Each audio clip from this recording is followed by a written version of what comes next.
Yeah. Because I love like getting new stuff, new school supplies, but I actually just didn't want to go back to school. Yeah, I mean, it's a tough transition after the whole summer. Even if you're a little bored at the end of the summer, it's like, well, maybe I don't need school to relieve the boredom. But yeah, either way, we are getting at least pretty regular kind of August weather for the back to school forecast. So no extreme heat and no huge thunderstorms around, although we'll have both kind of in the mix. Looking nice outside this evening, though, again tomorrow and through the rest of this week. Average heat and a few storms in the afternoon. So could be a bit worse, I guess, for a back to school forecast.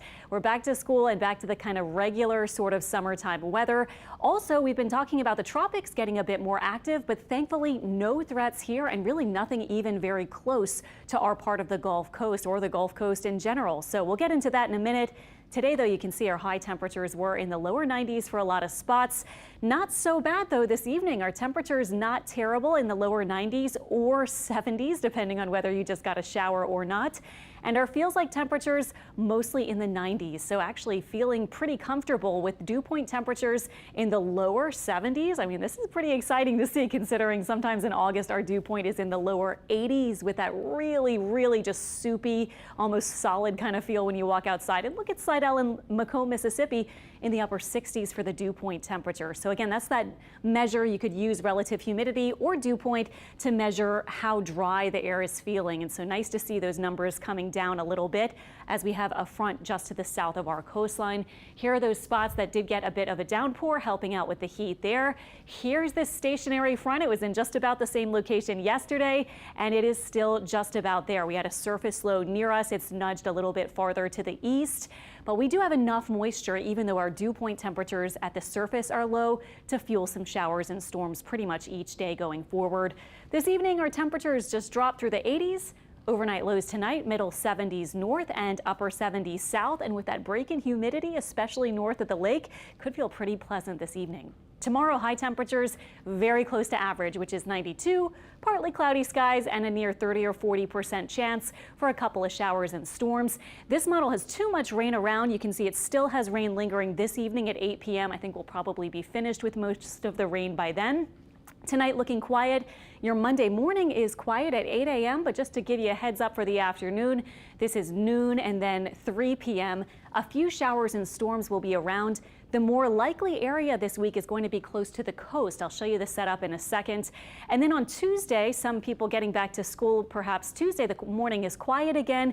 Then we heat up, and in the afternoon, we start to see a few of those showers and storms around.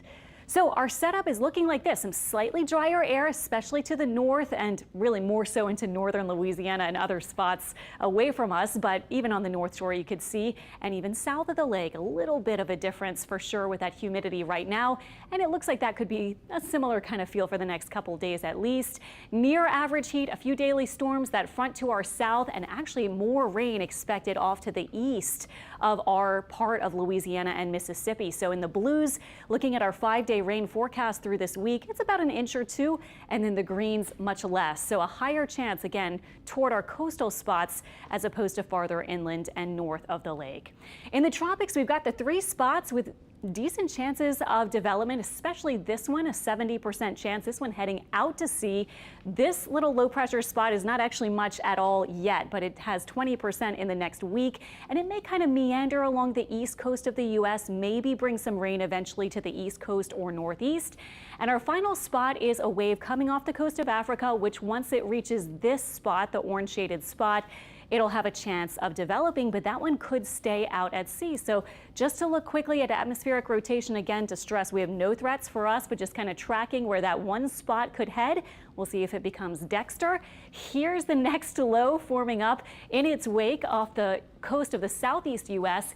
And here is the next wave coming from Africa. So just to give you the big picture view, since there are 3 different spots to talk about pretty fast, this one again might bring some rain to the eastern part of the U.S.